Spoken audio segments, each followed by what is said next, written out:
قرآن میں افریقہ کے کسی نبی کا ذکر کیوں نہیں ہے؟ کوئی چینی نبی، کوئی امریکہ کی طرف کون آیا؟ سارے کے سارے نبی ایک چھوٹے سے خطے پہ کیوں اترے؟ یہ اعتراض سننے میں نا بڑا مضبوط لگتا ہے۔ اعتراض کرنے والا کہتا ہے آپ دعویٰ کرتے ہیں کہ یہ کتاب پوری انسانیت کے لیے، لیکن اس کا سارا نقشہ جو ہے نا مصر سے عرب تک چند سو میل میں سمٹا ہوا ہے۔ ایشیا کے اربوں لوگ، افریقہ کی قومیں، امریکہ کے قدیم باشندے، کیا اللہ کو ان کی پرواہ نہیں تھی؟ کیا ہدایت صرف ایک علاقے کے حق میں تھی؟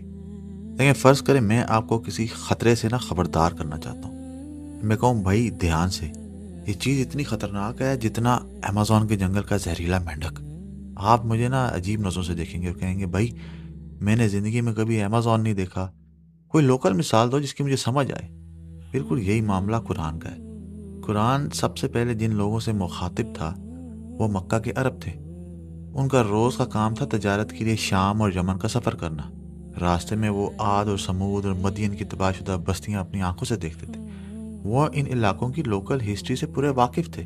اللہ نے انہی قوموں اور انہی نبیوں کا ذکر کیا جس سے وہ کنیکٹ کر سکتے تھے۔ اب اگر قرآن کسی قدیم جاپانی تہذیب یا ساؤتھ امریکہ کے کسی نبی کا ذکر شروع کر دیتا تو ابو جہل اور اس کے ساتھی تو ویسے ہی بہانا چاہتے تھے۔ وہ الٹا مذاق اڑاتے کہ یہ جاپان کیا ہوتا ہے بھائی، یہ کون سی نئی جگہیں گاڑ لی ہیں آپ نے، کیسے کیسے نام پیدا کر دیے۔ قرآن نہ کوئی ورلڈ ہسٹری کا انسائکلوپیڈیا نہیں ہے، یہ ہدایت کی کتاب ہے۔ اللہ نے صاف فرما دیا ہے کہ ہم نے ہر قوم میں ہدایت دینے والا بھیجا۔ ہو سکتا ہے افریقہ یا امریکہ کی قدیم تہذیبوں میں جو لوگ گزرے ہیں وہ دراصل نبی ہوں، بس ان کا نام قرآن میں اس لیے نہیں آیا کیونکہ اس وقت کے مخاطب ان کو جانتے نہیں تھے۔ مقصد دنیا بھر کی کہانیاں اور ڈیٹا اکٹھا کرنا نہیں تھا، مقصد تھا دلوں کو بدلنا۔ اور دل تبھی بدلتے ہیں جب بات آپ کی اپنی سمجھ اور آپ کے اپنے دیکھے ہوئے ماحول کے مطابق کی جائے۔ یہ اعتراض جس کتاب پہ ہو رہا ہے نا، اسی کتاب نے یہ سوال پیدا ہونے سے پہلے اس کا جواب دے دیا۔ تو قرآن کہتا ہے کوئی امت ایسی نہیں گزری جس میں ڈرانے والا نہ آیا ہو، کوئی امت نہیں، نہ افریقہ کی، نہ چین کی، نہ امریکہ کی۔ اور پھر قرآن خود کہتا ہے ہم نے آپ سے پہلے بہت سے رسول بھیجے، کچھ کے واقعات ہم نے آپ کو سنائے اور کچھ کے نہیں سنائے۔ اب قرآن کے پہلے مخاطب کون تھے؟ عرب۔ اور قرآن ان سے کیسے بات کرتا؟ وہ کہتا کہ قوم لوط کی بستیوں پہ تم صبح شام گزرتے ہو، عاد و سمود کے کھنڈر تمہارے تجارتی راستوں میں آتے ہیں، مصر تمہارے قافلوں کی منزل ہے۔ قرآن جو ہے نا کہانیاں نہیں سنا رہا، قرآن گواہیاں پیش کر رہا ہے، ایسی قوموں کے واقعات جن کے نشان پہلے سننے والے اپنی آنکھوں سے دیکھ سکتے تھے۔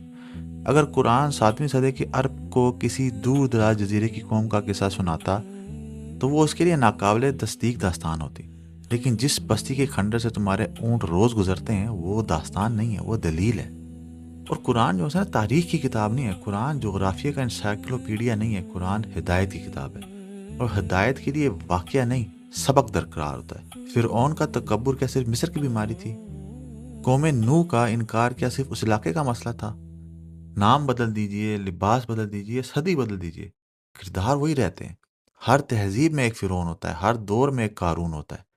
قرآن نے چند قدموں کے قصے سنا کے دراصل ہر قوم کا قصہ سنا دیا۔ سوچنے کی بات یہ ہے کہ اگر اللہ نے واقعی ہر قوم کی طرف اپنا پیغام بھیجا اور صدیوں کا سفر طے کر کے وہ پیغام آج آپ کے ہاتھ میں موجود ہے، تو اصل سوال یہ نہیں رہا کہ نبی کہاں کہاں آئے تھے، اصل سوال یہ ہے کہ پیغام آپ تک پہنچ گیا ہے، اب آپ کیا کر رہے ہیں اس کے ساتھ؟ سوچئے گا ضرور۔